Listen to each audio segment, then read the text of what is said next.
তালিকা প্রকাশ করল বিজেপি। তার মধ্যে অত্যন্ত গুরুত্বপূর্ণ নোয়াপাড়া থেকে টিকিট পেলেন অর্জুন সিং। নিশীথ প্রামাণিক মাথাভাঙা থেকে, হিঙ্গলগঞ্জ থেকে রেখা পাত্র, তরুণজ্যোতি তিওয়ারি, রাজারহাট গোপালপুর, কৌস্তব বাগচি, বারাকপুর থেকে প্রার্থী কৌস্তব বাগচি,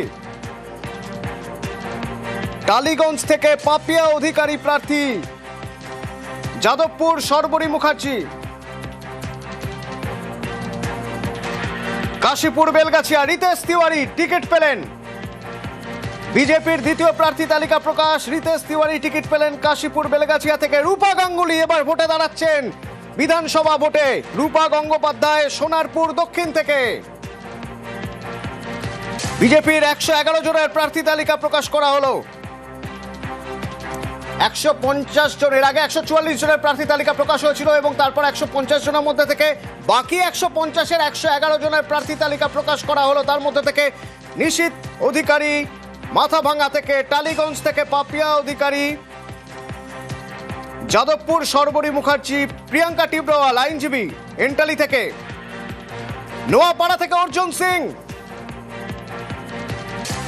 অরিজিৎ বক্সি দমদম থেকে, কৌস্তব বাগচি বিধানসভায় বিজেপির প্রার্থী হয়ে দাঁড়াচ্ছেন বারাকপুর থেকে, রাজারহাট গোপালপুর থেকে তরুণজ্যোতি তিওয়ারি আইনজীবী, রেখা পাত্র হিঙ্গলগঞ্জ থেকে এবং রিতেশ তিওয়ারি। এবার বিধানসভা ভোটে বিজেপির প্রার্থী কাশীপুর বেলগাছিয়া থেকে রিতেশ তিওয়ারি, রূপা গঙ্গোপাধ্যায় সোনারপুর দক্ষিণ থেকে, রূপা গঙ্গোপাধ্যায় বিধানসভায় বিজেপির হয়ে দাঁড়াচ্ছেন। দিব্যেন্দু অধিকারী পূর্ব মেদিনীপুরের এগরা থেকে, দিব্যেন্দু অধিকারীর নাম ঘোষণা করা হলো প্রার্থী হিসেবে।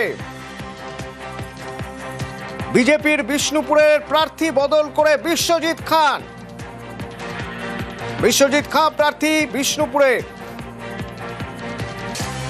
মৈত্রেয়ী আছে আমার সঙ্গে। মৈত্রেয়ী, 111 জনের প্রার্থী তালিকা বিজেপির এই দ্বিতীয় প্রার্থী তালিকায়। চুম্বকে যদি জেনে নিতে চাই কোন নামগুলো গুরুত্বপূর্ণ, কোথা থেকে কাকে দাঁড় করানো হচ্ছে? দেখো, বিজেপির এই প্রার্থী তালিকায় আমরা গতকালই জানিয়েছিলাম যে 105 জনের থেকে কাছাকাছি নাম কিছুটা চূড়ান্ত হয়ে গিয়েছে এবং এবার দেখা যাচ্ছে যে 111 জনের প্রার্থী তালিকা প্রকাশ করলো বিজেপির তরফ থেকে। বিজেপির দ্বিতীয় দফায় 111 জনের মধ্যে বেশ কিছু তাৎপর্যপূর্ণ নাম রয়েছে যারা বিজেপির শীর্ষ নেতৃত্ব বলেও পরিচিত। মাথাভাঙা থেকে যেমন নিশীথ অধিকারী, তিনি পেয়েছেন। এন্টালি থেকে প্রিয়াঙ্কা টিব্রিওয়াল, মানিকতলা থেকে তাপস রায়, জোড়াসাঁকো থেকে বিজয় ওঝা, নোয়াপাড়া থেকে অর্জুন সিং, ব্যারাকপুরে কৌস্তব বাগচি, কামারহাটিতে অরূপ চৌধুরী, সোনারপুর দক্ষিণ রূপা গাঙ্গুলি, হিঙ্গলগঞ্জ অত্যন্ত তাৎপর্যপূর্ণ হিঙ্গলগঞ্জের প্রার্থী রেখা পাত্র, সন্দেশখালীর সেই রেখা পাত্র যিনি লোকসভা নির্বাচনেও কিন্তু বসিরহাটে বিজেপির প্রার্থী হয়েছিলেন। সেই রেখা পাত্রকে কিন্তু ফের এবার বিধায়কের জন্য পদপ্রার্থী করা হলো। দ্বিতীয় লিস্টে হিঙ্গলগঞ্জে রেখা পাত্র নাম এসেছে। কাশীপুর বেলগাছিয়ার এলাকা থেকে রিতেশ তিওয়ারিকে প্রার্থী করা হচ্ছে। রাজারহাট গোপালপুরে তরুণজ্যোতি তিওয়ারিকে প্রার্থী করা হচ্ছে। ফলে একাধিক নাম এবং বারবার করে যে বিষয়টা উঠে আসছিল যে সিটিং বিধায়কদের মধ্যে কিছু নাম হওয়ার সম্ভাবনা রয়েছে, সেরকম নামের খুব বড় অদল বদল না হলেও পুরনো যারা কর্মী, যারা দীর্ঘদিনের পরিচিত মুখ বিজেপির, এই প্রার্থী তালিকাতেও কিন্তু তাদেরই সব থেকে বেশি প্রার্থী পদ পেতে, প্রার্থী নমিনেশন পেতে কিন্তু দেখা গেল। বাকি রইল আর অল্প কয়েকটি আসন। হ্যাঁ, বলো। এবং মৈত্রেয়ী, তুমি বলছিলে রেখা পাত্রর কথা, সন্দেশখালীর সেই রেখা পাত্র যাকে এবার টিকিট দেওয়া হয়েছে হিঙ্গলগঞ্জ থেকে। আরো একটি গুরুত্বপূর্ণ নামের কথা বলতেই হবে, অর্জুন সিং নোয়াপাড়া থেকে এবার তিনি টিকিট পেলেন। একেবারেই দেখো, অর্জুন সিং এর ছেলে পবন সিং এর নাম ভাটপাড়া থেকে আগেই দেওয়া হয়েছিল তাকে প্রার্থী পদ, আর এবার নোয়াপাড়া থেকে অর্জুন সিংকে প্রার্থী করা হলো। ফলে নোয়াপাড়ায় কিন্তু বড় একটা লড়াই হতে চলেছে, কারণ অর্জুন সিং এর মতো স্ট্রং ক্যান্ডিডেটকে এবার বিজেপির তরফ থেকে নোয়াপাড়ায় দাঁড় করানো হচ্ছে। অন্যদিকে বিজেপির যদি দেখা যায় যে যারা মূলত পুরনো কর্মী রয়েছে, যারা দলের ব্লক স্তরের যারা কর্মী রয়েছে, তাদেরকেই প্রথম থেকেই বলা হচ্ছিল যে তাদেরকে বেশি জোর দেওয়া হবে, বাড়তি চমকের দিকে না গিয়ে। এবারের যে তালিকা, যে 111 জনের তালিকা প্রকাশ হলো, ফলে সব মিলিয়ে বিজেপির এখনো পর্যন্ত 255 জনের প্রার্থী তালিকা প্রকাশ হয়ে গিয়েছে। ফলে আর খুব সামান্য প্রার্থী তালিকা বাকি আছে। যেটা জানা যাচ্ছে যে সমস্ত প্রার্থীদের নাম নিয়ে আলোচনা হয়েছে এবং তাদের নামে কিছু ডাউট রয়েছে এবং সেই নামগুলোর ক্ষেত্রেও চূড়ান্ত সিদ্ধান্ত করে এই সপ্তাহের মধ্যেই সেই নাম তারা প্রকাশ করে দেবেন। তবে তাৎপর্যপূর্ণ, এবারের ভোটার তালিকায় বেশ কিছু হেভিওয়েটের নাম রয়েছে। তার মধ্যে নিশীথ প্রামাণিক, তিনি লোকসভা নির্বাচনে হেরে গিয়েছিলেন, প্রাক্তন স্বরাষ্ট্র প্রতিমন্ত্রী, সেই নিশীথ প্রামাণিকের নাম যেমন রয়েছে, সেরকমই নাম রয়েছে রূপা গাঙ্গুলির মতো নেত্রীর, নাম রয়েছে প্রিয়াঙ্কা ডিব্রিওয়াল, তরুণ জ্যোতি তিওয়ারি, যারা অত্যন্ত পরিচিত মুখ। তাদেরকে এবার কিন্তু দ্বিতীয় প্রার্থী তালিকায় প্রার্থী করা হলো। অতনু। ধন্যবাদ মৈত্রেয়ী। বেশ কিছু গুরুত্বপূর্ণ নাম। পূর্ব মেদিনীপুরে দিব্যেন্দু অধিকারী এগরা থেকে দাঁড়াচ্ছেন, বেহালা পশ্চিম থেকে ইন্দ্রনীল খান, সোনারপুর দক্ষিণ থেকে রূপা গঙ্গোপাধ্যায়, রিতেশ তিওয়ারি কাশীপুর বেলগাছিয়া থেকে।